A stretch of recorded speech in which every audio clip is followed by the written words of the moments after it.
Good morning to everyone. Good morning, children. How are you all? No sound. How much? Today we will learn about 4 words. Okay, including that one life real story of one student. Okay. What are the 4 words? Children, you have to remember in your life, these 4 words appears in everywhere. I have been observing the society, these 4 groups of peoples everywhere. So we have to overcome that 4 peoples. The first group people is observers. They are observing every time what we are doing. Second group is informers. They are always giving information to others. The third group is conformers. They are always say, yes, I am right, you are wrong. But the fourth group is, it is very rare people in the society. They are transformers. They can change everything. They will change others. I would like to say one of the real story of one of the great personality. He is the student 5 years old. 5 years చదువుకునేటప్పుడు ఆ విద్యార్థి స్కూల్కి వెళ్ళేవాడు. స్కూల్కి వెళ్ళి చదువుకునేటప్పుడు ఆ student teacher ఏం చేసిందంటే ఒకటి చెప్తే ఒకటి నేర్చుకునేవాడు. ఆయన ఒకటి చదవమంటే ఒకటి నేర్చుకునేవాడు, చదవలేకపోయేవాడు.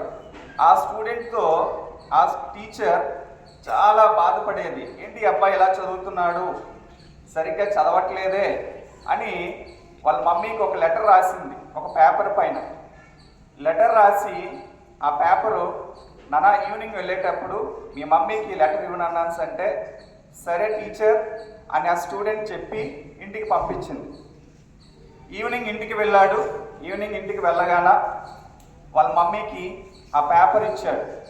ఇచ్చి మమ్మీ మా టీచర్ ఈ పేపర్ ఇచ్చారు మమ్మీ, ఒకసారి చదువు మమ్మీ, ఏం రాశారో నాకైతే అర్థం కావట్లేదు అని ఆ స్టూడెంట్ ఆ మమ్మీతో చెప్తూ ఉన్నాడు.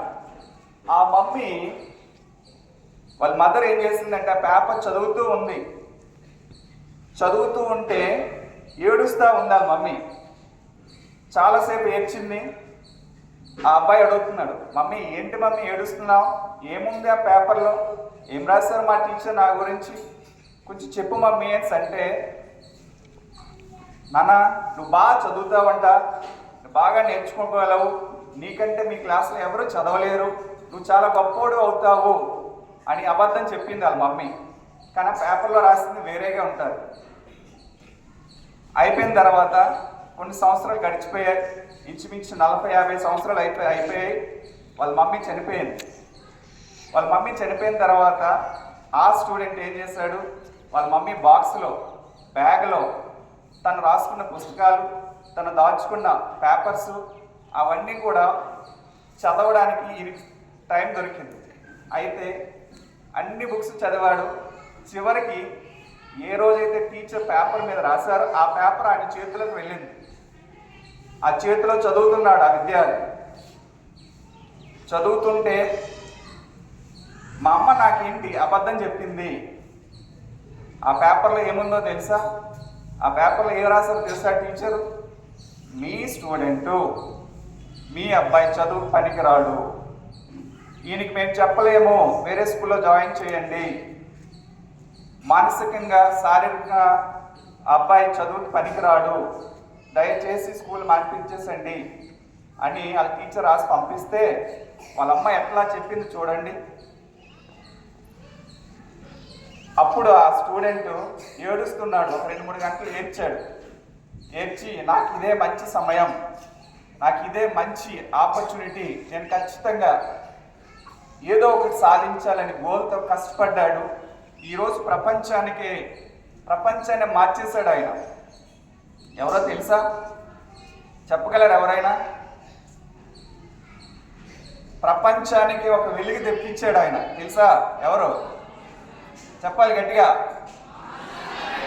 Thomas Alva Edison. వాళ్ళ టీచర్ ఎందుకు పనికిరాడని వదిలేసే అబ్బాయి ఈరోజు, ఆ గొప్ప వ్యక్తి ఈరోజు ప్రపంచానికి ఒక వెలుగు కనిపెట్టగలడా? మన జీవితంలో కూడా, మీ జీవితంలో కూడా అబ్జర్వర్స్ ఉంటారు, ఇన్ఫార్మర్స్ ఉంటారు, కన్ఫార్మర్స్ ఉంటారు. కానీ ట్రాన్స్ఫార్మ్ అవ్వాల్సింది మీరే, మార్చుకోవాల్సింది మీరే. మొట్టమొదటి మార్పు నాలో, మీలో, మీ ఒక్కళ్ళలో స్టార్ట్ అయితే మీ పక్కవాడు మారుతాడు. ఆ అబ్బాయి మారితే ఇంకొక పక్కవాడు మారుతారు. వాడు చదవట్లేదుగా, నేనెందుకు చదవాలి? వాడు ఆడుకుంటున్నాడుగా, నేను ఆడుకుంటాను. ఇది కాదు మార్పు అంటే. నువ్వు చదవగలిగితే నీ పక్కన ఉన్నాడు ఎప్పుడైతే చదవగలుగుతాడో అదే అసలైన మార్పు. పిల్లలు, చాలా మంచి ఫ్యూచర్ ఉంటుంది మీకు. దేవుడు ఇచ్చినటువంటి మీ బ్రెయిన్ని చక్కగా యూజ్ చేయండి, మీరు మార్చుకోండి, ప్రపంచాన్ని మార్చండి. Thank you one and all. May God bless you. Thank you.